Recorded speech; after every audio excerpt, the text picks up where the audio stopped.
Pakistan insight میں آج کا ہمارا موضوع ہے برکس اور برکس اتحاد۔ گزشتہ دنوں روس کے وزیر خارجہ سرگئی لاروو نے اپنے ایک بیان میں کہا ہے کہ اب ڈالر اپنی وقت اور حیثیت کھو دے گا۔ انہوں نے کہا کہ اس کی وجہ امریکی پالیسیز اور اس کا جارحانہ انداز سیاست ہے۔ ناظرین، یہ بات انہوں نے ایک خاص پس منظر میں کی ہے جو کہ آج کا ہمارا موضوع ہے، لیکن آگے بڑھنے سے پہلے آپ کو کچھ ضروری باتیں ذہن میں رکھنی ہوں گی۔ مارکیٹ کا یہ ایک اصول ہے کہ جب کسی چیز کی طلب کسی بھی وجہ سے بڑھ جاتی ہے تو اس کی قیمت میں اضافہ ہو جاتا ہے، اور اگر سپلائی اس کے مطابق نہ ہو تو وہ چیز بلیک مارکیٹ میں مہنگے داموں فروخت ہوتی ہے۔ اسی طرح دوسری جانب اگر قیمت بڑھنا شروع ہو جائے تو طلب میں کمی ہونا شروع ہو جاتی ہے۔ ناظرین، یہی حال ابھی تک امریکی ڈالر کا رہا ہے کہ اس وقت دنیا میں تقریباً 88% بین الاقوامی ادائیگی کے لیے ڈالر کا استعمال ہی ہو رہا ہے۔ ڈالر کی اس قدر مانگ اور اس پر انحصار نے امریکہ کی سیاسی اور خارجہ پالیسی پر بھی اثرات مرتب کیے ہیں، اور اسی کا نتیجہ ہے کہ جب اسے ایسا لگتا ہے کہ کوئی ملک اس کے ڈالر کی اجارہ داری کے لیے خطرہ ہے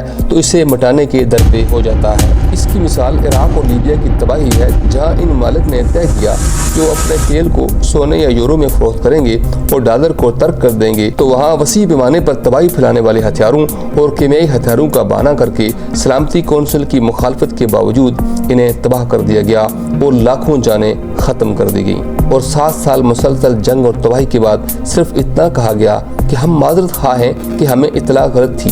چنانچہ روس اور چائنا، جنہیں ہم اس کی متوازن قوتیں کہہ سکتے ہیں، انہوں نے یہ طے کر لیا تھا کہ ڈالر کو نیچا دکھانا ہے اور متبادل تبادلے کا میڈیم ڈھونڈنا ہے۔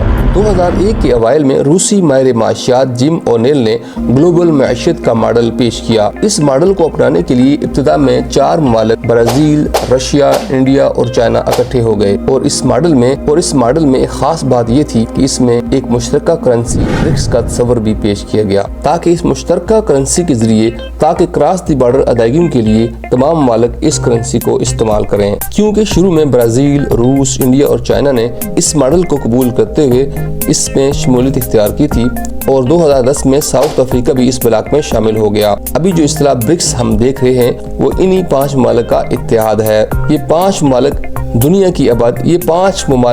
کی آبادی کا قریباً 42% ہیں۔ ان ممالک نے اپنے مشترکہ مفادات، جن میں آبادی کا تناسب، وسیع علاقے، قدرتی وسائل اور معاشی صلاحیت کو مد نظر رکھا ہے۔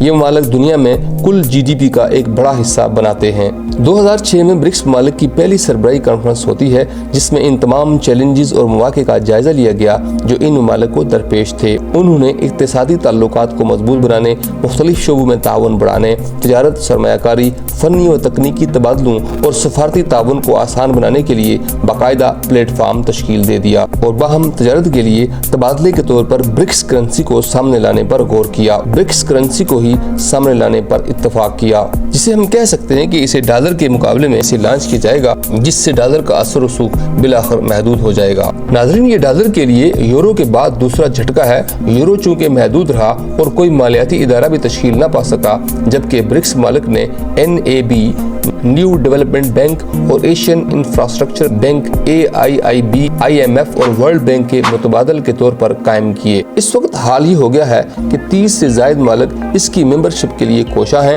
جن میں سے ایک سعودی عرب جیسا امیر ملک بھی ہے جو کافی عرصے سے امریکہ کے چنگل سے نکلنے کی کوشش کر رہا تھا۔ برکس جہاں بہت سے ممالک کے لیے معاشی بہتری کے مواقع لایا ہے، وہاں وہ ڈالر اور اس سے منسلک ممالک کے لیے ایک بڑا چیلنج بھی ثابت ہوگا۔ حالیہ کچھ عرصے میں چائنا اور روس بہت جلدی سے برکس کو بین الاقوامی کرنسی کے طور پر متعارف کرانے کے لیے بہت تیزی دکھا رہے ہیں۔ جہاں یہ تجربہ کامیابی سے ہمکنار ہوتا نظر آ رہا ہے، وہیں ہمیں ڈالر کی تباہی اور اس کا زوال بھی نظر آ رہا ہے۔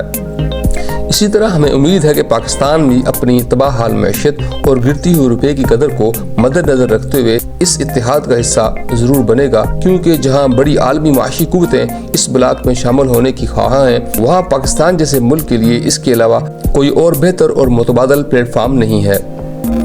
ناظرین، ہمارا یہ چینل انٹرنیشنل ریلیشنز، خارجہ پالیسی، ڈپلومیسی اور اسٹریٹجک سٹڈیز کو کور کرتا ہے۔ ابھی کچھ دنوں میں ہم لائیو پریزنٹیشن کا اہتمام بھی کرنے جا رہے ہیں، جہاں ہر مکتبہ فکر کے لوگ فائدہ حاصل کر سکتے ہیں۔ اس لیے ہمارے چینل کو لائک، شیئر اور سبسکرائب کریں۔ اپنا خیال رکھیے گا۔ اگلے پروگرام میں پھر حاضر ہوں گے، تب تک اللہ حافظ۔ پاکستان زندہ باد۔